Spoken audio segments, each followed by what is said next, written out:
Okay, we're going to talk today about Cyber Civics Level 1. This is the first year of our three-level series of lessons on digital literacy. As a little background, as you probably know, Cyber Civics is our middle school digital literacy program. We're also from CyberWise, which is a resource site for parents and teachers. You can find us at cyberwise.org. And I'm also the author of Raising Humans in a Digital World, Helping Kids Build a Healthy Relationship with Technology. The book really covers the topics that we cover in Cyber Civics, and it's addressed to parents so that they can help their kids understand how to thrive in this digital world. Okay, so we'll give you a little bit of our background. Cyber Civics was actually founded at Journey School, which is a public charter Waldorf school in Southern California, about 10 years ago. My own kids attended the school when it experienced its first cyberbullying incident, and we had never known anything like that before. As it happened, I had just completed a master's in something called Media Psychology and Social Change and authored a paper that you can still find in the Journal of Media Literacy on digital literacy. And so I approached Shahir Faltis, who was our principal at the time, and said, hey, can we put together a series of lessons to help kids get ahead of these issues? And he said, yes, let's do it tomorrow. So we put together what is now known as Cyber Civics with a lot of help from different educational advisors and people within my major and at Fielding Graduate University. And so today, Cyber Civics is offered online, as you know. And we are used now in 45 states, Peter, is that right? 45, yep. Our latest number. We're in 45 US states, and internationally schools use us. This year, we're fully aligned with the Common Core ELA standards, as well as the ISTE Tech standards and the CASEL SEL competencies. So we're really excited about that. So if you want to know more about the curriculum, we really encourage you to go to our website.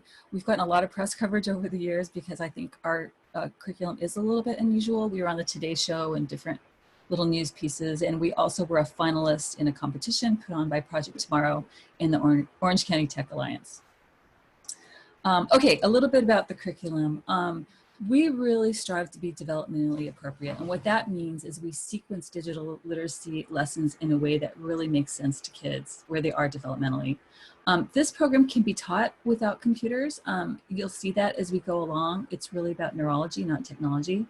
It's proactive. We empower young people with the skills to use technology safely and wisely. Definitely not fear-based. We want kids to be excited to harness the power and the wonderful things that technology can offer. And we really have a strong emphasis on ethics. We had a little news clip that said it's an intentional deep dive that teaches emotional intelligence as much as it does digital citizenship, and I think that's very true. There was also a really great headline that I love, Tech with a Human Touch. Cyber Civics teaches middle school students how to think critically and ethically about the digital world, and I think that really sums up what we do as well. Okay, so I want to address this because we get asked this question all the time. Why do you wait till 6th grade to teach Cyber Civics? And it's a really intentional choice. The reason for that is twofold. As you probably know as educators, children finally develop the capacity to do ethical thinking around 12 years of age. Ethical thinking requires abstract thinking, and younger children just are not equipped to do that. And almost everything that we ask them to do, regarding technology in the digital world requires ethical thinking skills. So if you're going to teach a kid this stuff before 12 or 13, you're really teaching them black and white. We're teaching them the gray areas, and that's super important. And then finally, the interest in digital media really peaks around 11 to 14 years of age. So it's a really, really rich time to teach children these lessons. Right now is a really good time. As you know, kids are on screens more than ever. They have to be for their schoolwork and to reach their peers, and their screen time is really skyrocketing. So there is no more important time to teach children how to use these tools safely and wisely. Okay, we always address this. This is Peter's line, actually, one and done doesn't work. So many schools ask us to come in and do a presentation or an assembly to their students, and they think that will solve all of their digital problems. And that just doesn't work. It's really a waste of your time and money. This is a very complex world, as you'll see as we go through it, and kids really deserve more than an hour to address digital literacy. Okay, so we think of digital literacy as a journey. We start our journey with level 1, which is digital citizenship, which we're going to talk about today. And then we follow it with a year of information literacy, which is learning to use the internet as a research source, super important. And then finally, level 3, media literacy for positive participation, is where we really dive in and help children understand how to use their critical thinking skills to analyze media messages, so important in this age of misinformation. But today we're going to talk about digital citizenship and the way cyber civics works in its first level. It's broken up into 6 units. Each unit includes from 3 to 6 lessons, and every lesson is designed to be taught ideally once a week. If you have 50 minutes a week, you can get through the curriculum in a year. All right, so we're going to start with the very first lesson, and this will give you a sense of how all of our lessons in cyber civics work. So our first lesson is called Becoming a Detective. That term was actually borrowed from Dr. Jason Oler, who was one of the professors at Fielding when I went through the program, and he wrote a wonderful book and introduced us to this term and the idea that, you know, technology is simply tools, and how we use the tools really is so important, and we want kids to understand that from day one. So that's why we do this lesson. So I'm going to give you a quick intro to it.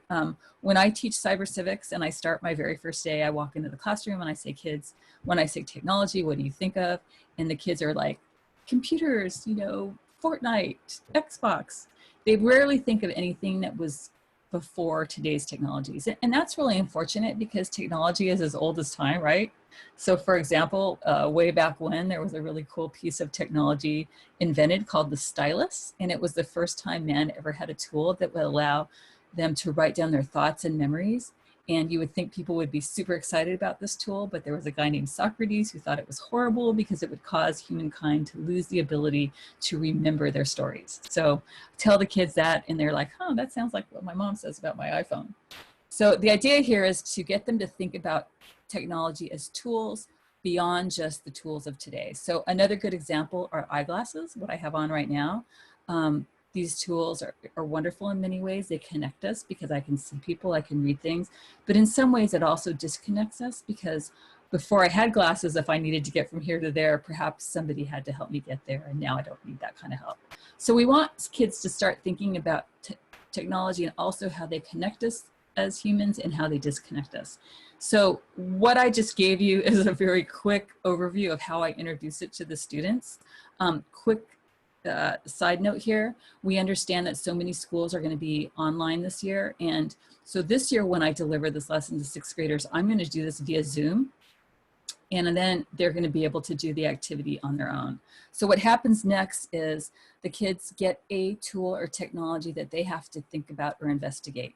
So we have actually put all of the student work on Google Forms that are fillable this year. So for example, students would get the telephone and they could use this Google form to think about 3 ways that technology connected humans to one another and 3 ways it disconnected, and actually fill out these forms either on Google Classroom or you could email it to the student.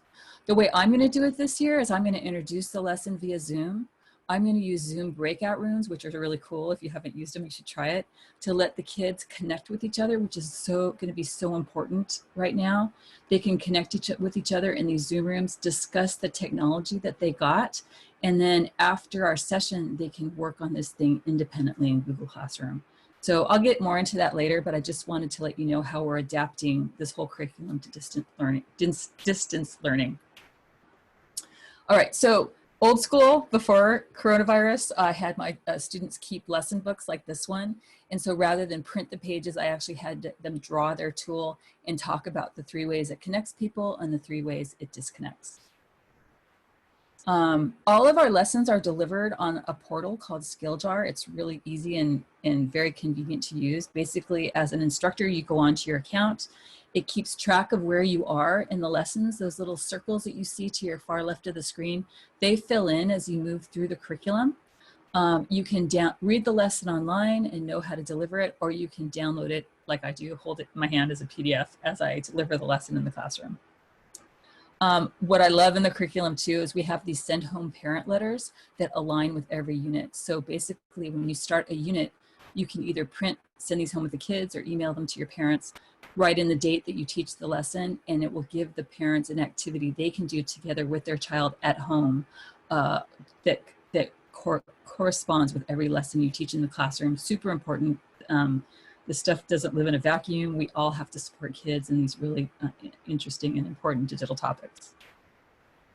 All right, so the second lesson, just super quick because I have a lot of fun with this, but kids think they know so much about technology. So I always ask them to tell me or to draw for me what happens inside of a computer. So I get crazy drawings like this, you know. So once I got fairies turning a wheel, you know. So it just shows me that kids, they use these things every day, but they really don't know what goes on inside. So that's what the second lesson is. We have many videos within this curriculum. That's one of our videos. It's brand new this year. The kids in their detective groups each get a different component that they have to explain to the other kids. Many of our schools will actually take a computer apart in alignment with this lesson so kids can actually put their hands on it and see what it's all about. All right, so then, you know, as you see, we kind of took a really quick look on just big picture, what is technology? What are these tools all about?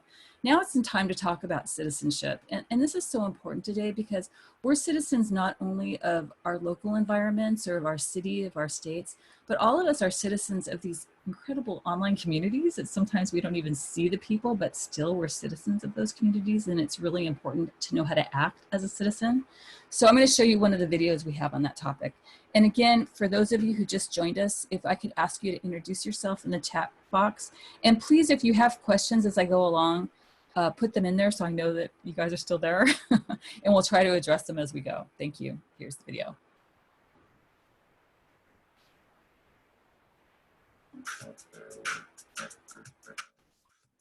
We're all citizens of our communities, our states, countries, even the world. Today, we are even citizens of a bigger community. It's online, and its members include anyone who uses a connected device, like a computer, smartphone, iPad, or tablet. Hey, that makes almost everyone a digital citizen. Digital citizenship offers great opportunities.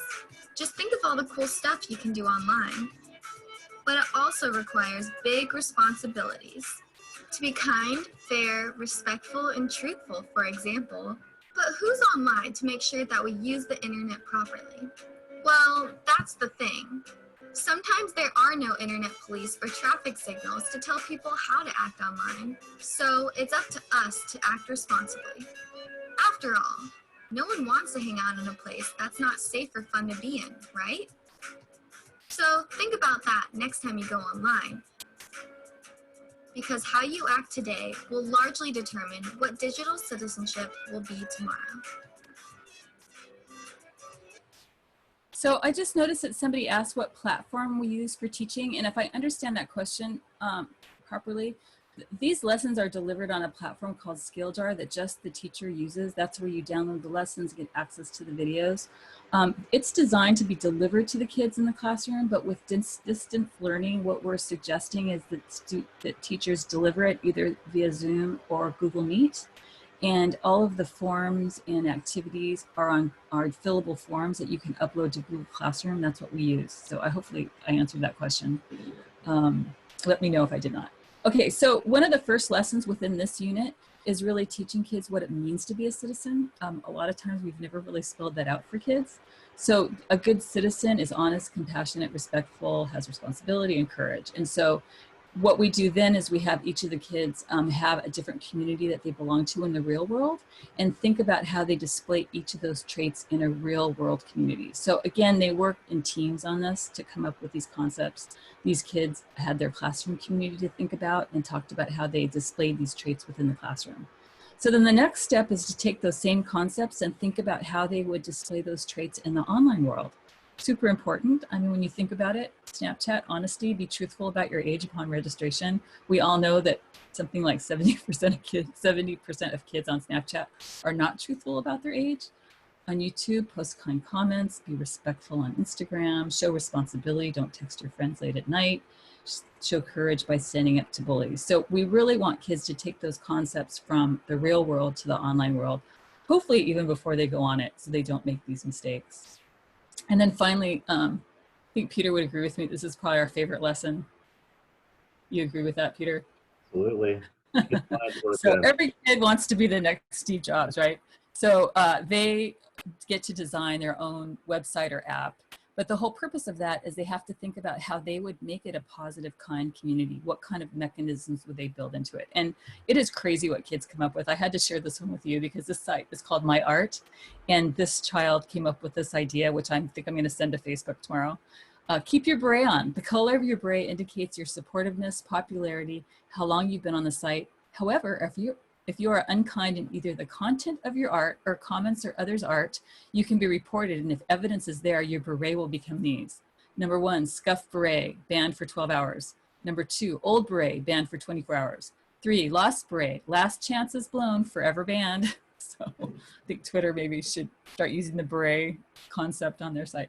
So anyway, the whole idea here is we want kids to be in the driver's seat and think about how they could create these nice, kind communities. So we're kind of building on skills here. Now it's really important to talk about kids' digital reputation and how the impact of that is so important, and everything they do will be online forever and can be seen by literally everyone. You guys probably all know the story. A couple years ago, Harvard took away the acceptance of 10 kids that they found sharing inappropriate content on Facebook. This has happened again and again, especially right now during coronavirus. There's so many examples to share with you. Here's just one. These kids were partying during coronavirus, and the owner, Mike Dell of Dell Computers, said, look, that's your part of your digital reputation. Don't ever come apply to my company because you are now online doing something really silly. So this digital reputation thing is super important. It's really hard to teach kids this concept because you don't want to lecture them because that goes in one ear and out the other. You really want to get them a way for them to think about it from the other side. So that's what we do in this lesson. First, let me show you our video and then I'll explain the lesson.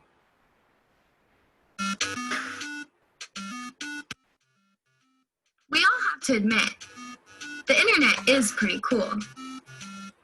It provides a lot of opportunities to learn new things and connect with interesting people. But when you use the internet, it's important to remember that every time you text, tweet, post, comment, play a game, blog, or even fill out a form, the internet has a way of remembering you and what you do. All of your online activities add up to make your digital billboard. A collection of all the stuff you've ever done online. It tells the world all about you. And it's up to you to decide what to put on it. Everything you post can potentially be shared, which is awesome.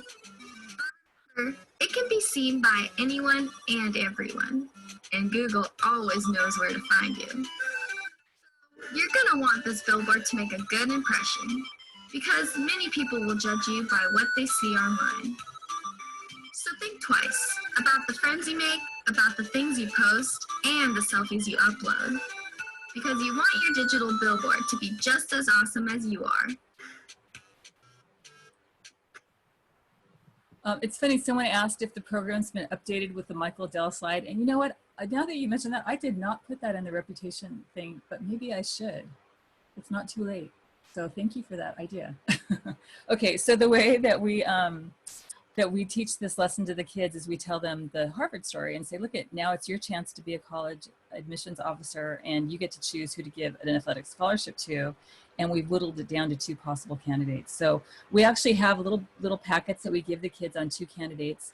I do this in a couple of ways in the classroom. I present it via a screen and also hand the kids packets that they can circle and all that. This year, again, we've made them into Google Forms so that you can deliver them via Google Classroom or email if you guys find yourself in distance learning. Okay, so the first candidate, we're gonna do this super quick. Obviously, we take the whole hour with the kids, but he writes a letter to you and tells you how awesome he is. Then we look at his digital billboard and see that the guy TP'd a house in the neighborhood and put it on Instagram. And I love it because one of my kids, when I presented this, said, you know, Mrs. Graber, TPing a house isn't the worst thing in the world, but I wouldn't want a kid who was dumb enough to put it on Instagram to go to my college. So I thought that was funny, but also that's the kind of thinking we want them to think through the eyes of an adult. There's also an article in the local paper that alleges that this candidate hacked into the school computer to get a bio test.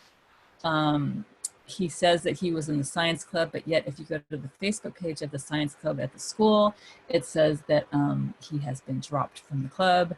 And then he also has a Twitter account where he posted something that's not very nice. So there you have it. So then we look at our second candidate. This is a girl. She looks great. She wants to be an English major. She's a runner.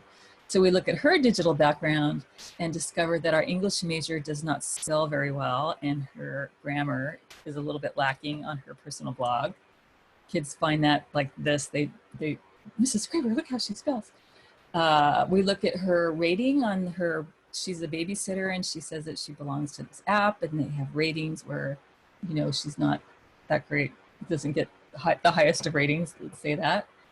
She claims that she's on the honor roll, but yet when you go to the honor roll on the school's website, her name does not appear. And finally, well, there's a lot more that goes with each candidate, but I just gave you a taste of what they look at. So this year, they will fill out this form to decide which of the two candidates they want to award the scholarship to.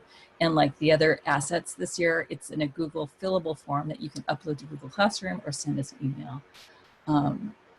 Anyway, so usually when I teach that lesson, 9 times out of 10, the kids will say, I'm not giving my scholarship to either of those candidates. So that's sort of the kind of thinking we want the kids to come to. But, you know, there's more to this lesson too. And what we want children to understand is, you know, you only have so much control over what you post online about yourselves.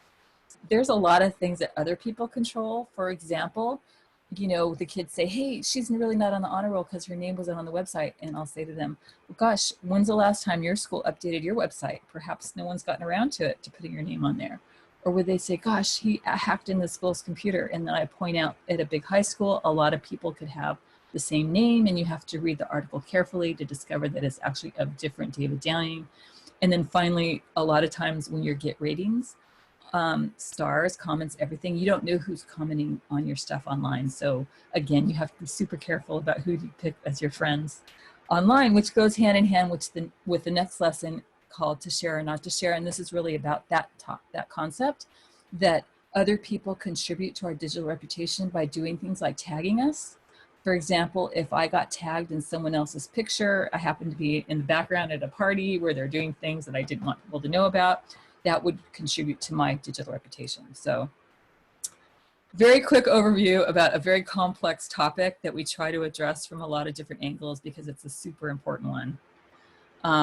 The final thing they do in this unit is that they have to think about their own digital billboard and draw in the things they hope to fill it in with. So hopefully that stuff will stick with them. All right, so now we move into ethical thinking. This is about the middle part of 6th grade, usually where we teach this lesson, and it's really when those wheels start turning in the brain. It becomes very rich at that time. So we do a lot of scenarios and games and playing, things like that. They gather in groups and they think about how they would create a code of conduct within their own classroom community when they go online. And I've had a lot of classes where they'll say, you know, let's decide not to text each other before 6 or after 8. Let's decide not to spread rumors online. And it's really powerful when kids come to those conclusions amongst themselves without adults telling them this is how you should act online.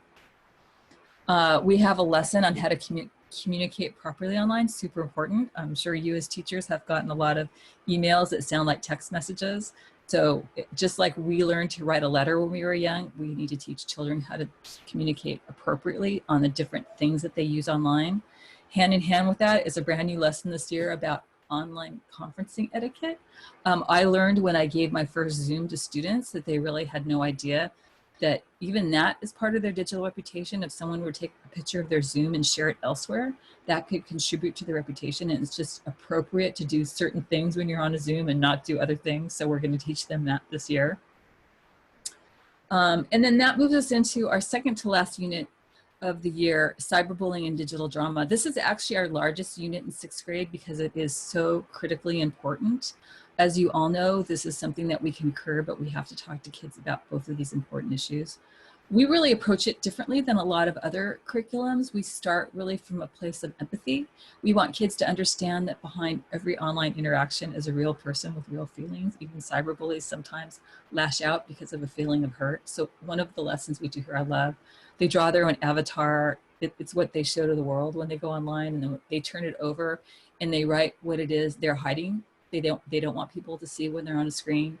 And then we mix those up and we read the words aloud. And, you know, I get things like this from my students, that's the kind of stuff a lot of preteen teenagers might be feeling, but you don't see that when you go online because everyone looks like they're living their best life. So kind of an important lesson to start with. And then we talk about what cyberbullying and digital drama really is. Cyberbullying is identifiable by 4 really distinct characteristics.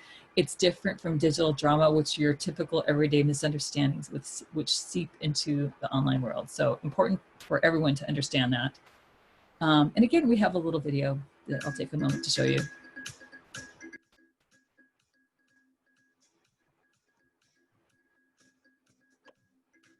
It's fun to connect with friends online, while playing games, texting, using social media, and more. But screens sometimes make it easy for people to say or do things they wouldn't say or do in real life, including things that are mean and cruel.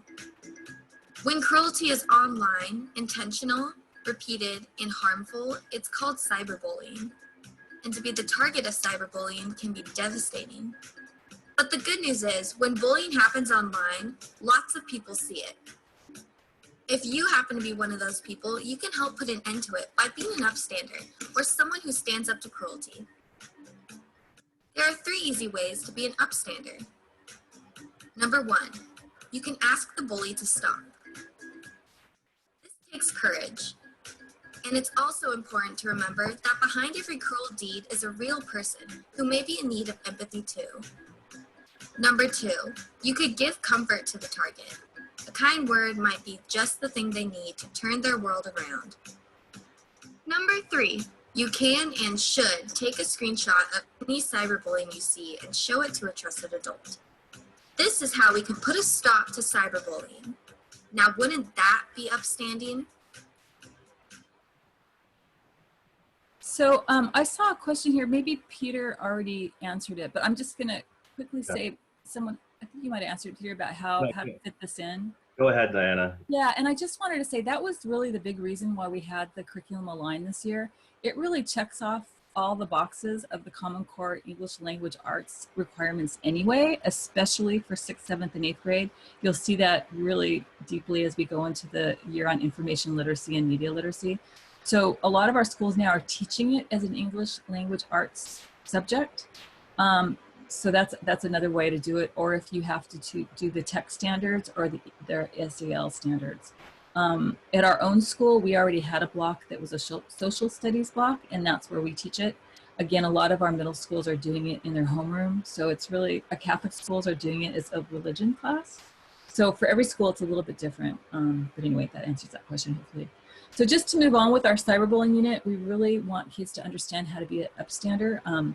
Research says that 92% of kids will see, I think that's the number, pretty close to that, will see cyberbullying at some point in their life, but very few actually know what to do when they see it. So we want them to know what they can do. So we give them a little story, and their job is to complete the story as a cartoon strip. So we give them the beginning, which was actually done by one of our wonderful teachers, and the kids have to complete the cartoon drawing in an upstander to their story. So as you can see, these lessons are delivered in a million different ways, but they're all activities, they're all fun. They all engage the students in a way that makes the learning a little deeper for them. And then finally, we leave them with the 3 things to do. If they're cyberbullied or see someone cyberbullied, take stock, don't respond, take a screenshot of the evidence, block, easy to unfriend, unfollow someone who's been cruel to you, and talk to all parties in real life, talk to a trusted adult. All right, before we leave this, we added a lesson on hate speech. And the reason for that is hate speech is actually much more prevalent currently than cyberbullying. Very important to talk about this. It's hate speech is hate directed not at as an individual, but usually to a group of people or because of characteristics of a group. So in this one, we could do like a Mad Libs kind of activity to talk about hate speech.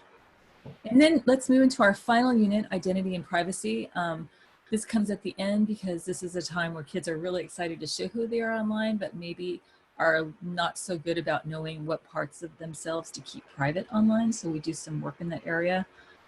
Really fun lesson called Myself, My Selfie, where we talk about selfies and they think the selfie just appeared with the first cell phone.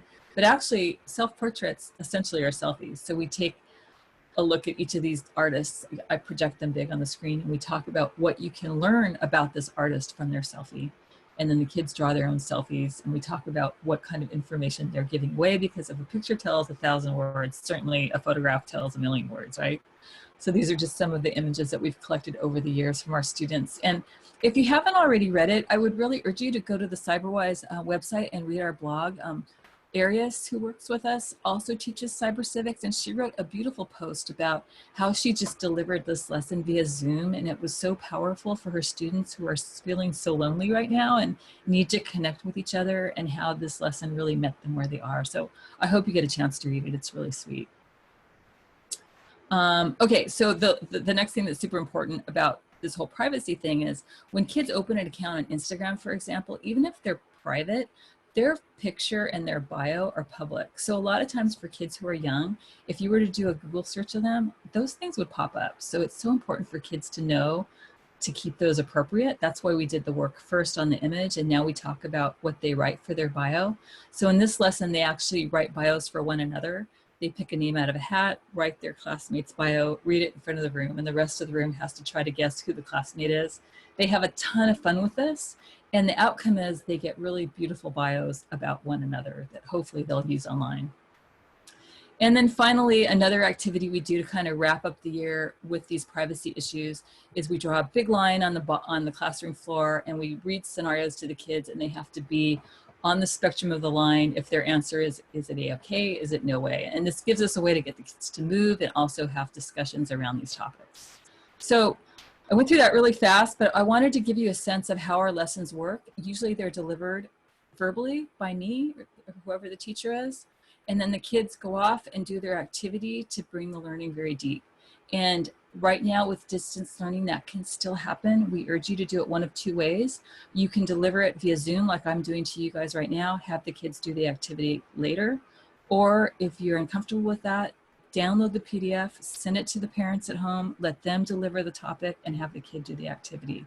But these are very easy to conduct even in the event of distance learning. So I'm going to show you a little video on how it works and then talk to you on the other side. In this short video, we'll demonstrate how easy it is to sign up for and use CyberCivics. After your school enrolls and completes the new school form or the renewal form, these are both found on our website, we will send the contact person at your school a PDF that looks like this. These are your school's instructions. They explain how any teacher at your school who will be delivering CyberCivics can open a personal account and get access to all of the resources they will need. Let's walk you through the instructions found on this PDF. First off, click the proprietary link or links to sign up for the level or levels you will be teaching. Remember, there are 3 levels of CyberCivics. Next, click Register. This will take you to a page where you complete the registration process. Simply fill out the form, pick a password you won't forget, and select Sign Up. This will take you to the curriculum overview. Here you can learn about the level you are about to teach, read the teacher resources, and if you want to use them, download the student pre-assessments. Next, you'll see that the lessons are delivered in units. Each unit has a theme and includes anywhere from 3 to 6 lessons. Every unit begins with a very short teacher guide about the topic, followed by the parent letter. The parent letter describes at-home activities that parent and child can do together that align with every lesson you are about to teach. Next, you'll see the actual lessons. You can simply read them and deliver the activities in your classroom, or, as we like to do, download each lesson plan right before you are about to teach it. Here's how to do this. Select the download icon in the upper right-hand corner of your screen and download the lesson PDF onto your own computer. Then print it. It should not take you more than 15 minutes to read the lesson and be able to deliver it with ease. As you move through the CyberCivics curriculum, these orange circles will fill in, so that every time you return to the page, you can quickly see where you left off and which lesson to teach next. Some units have quizzes that you can administer to your students. These also include a quiz key. And sometimes there are videos that go along with the lessons. You can screen these directly from the system, or because they are all uploaded to YouTube, you can assign them as homework for parent and student to watch together. One more thing, we don't recommend downloading all the lessons at the beginning of the school year. That's because we are constantly updating them. So please make sure you have our most current resources. If you have any questions, please feel free to contact us at any time. Thank you.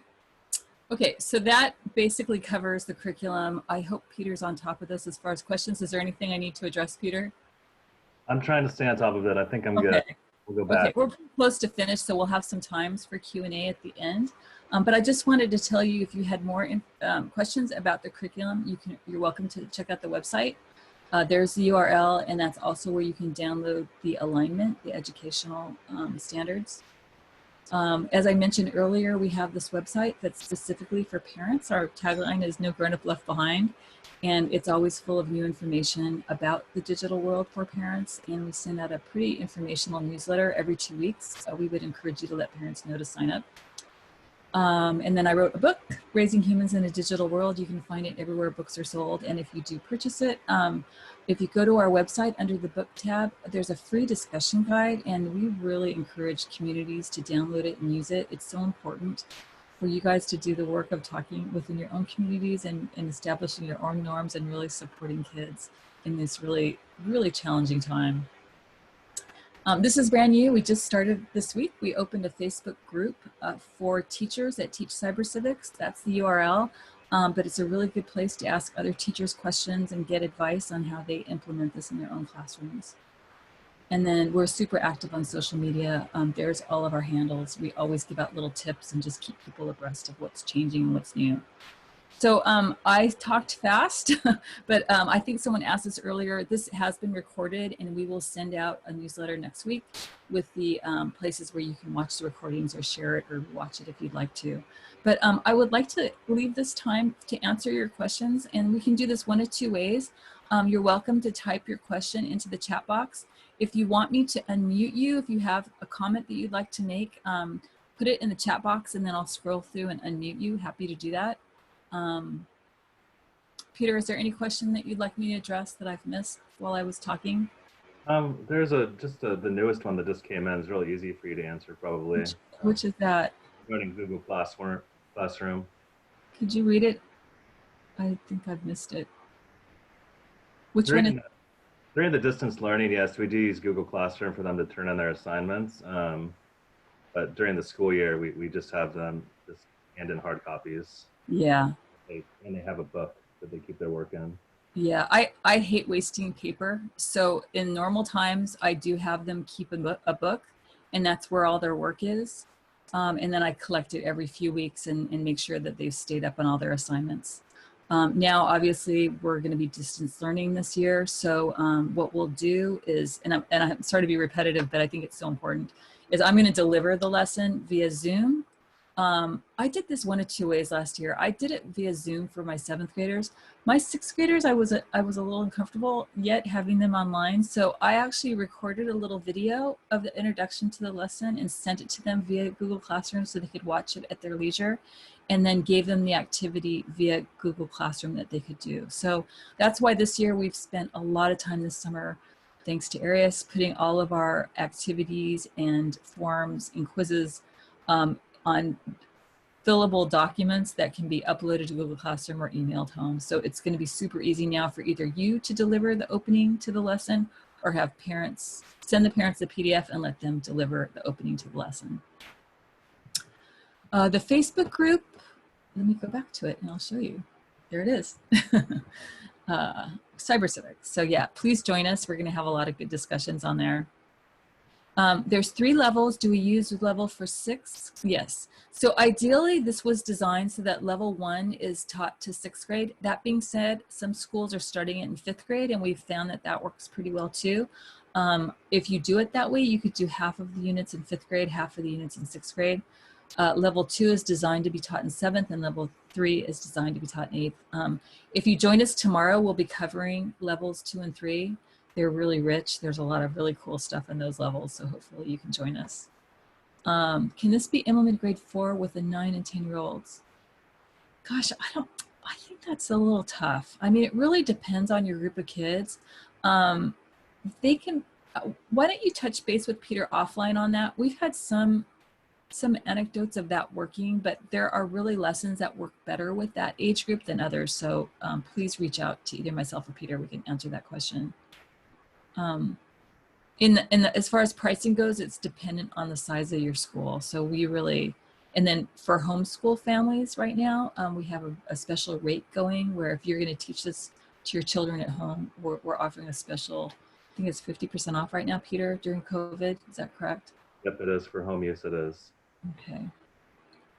Could you imagine condensing this in 1 year, all 3 levels in 9 months? We've had people do that if they teach it almost daily or every other day. But the way it breaks out, I believe there's about 25 lessons per level. So that would be, what, 75 consecutive days.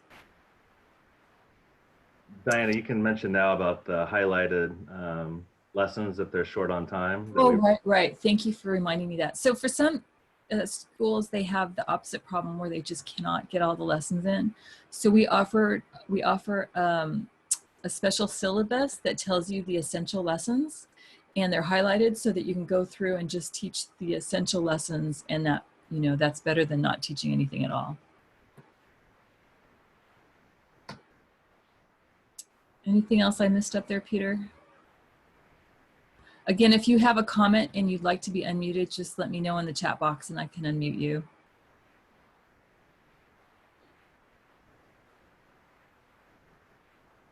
Any other questions before we let you go? I'll just move through this. I'd love to do my last slide because this is why I love Prezi. Our goal is to teach kids to use the best filter in the world, the one they keep between their ears. The lessons are designed to be about 50 minutes long. That's 50. And again, just to reiterate, the way almost every lesson has the same pattern. You introduce the concept, you let the kids discuss it, and then they do an activity.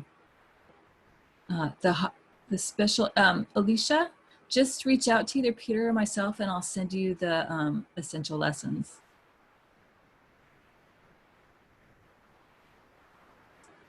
You're welcome.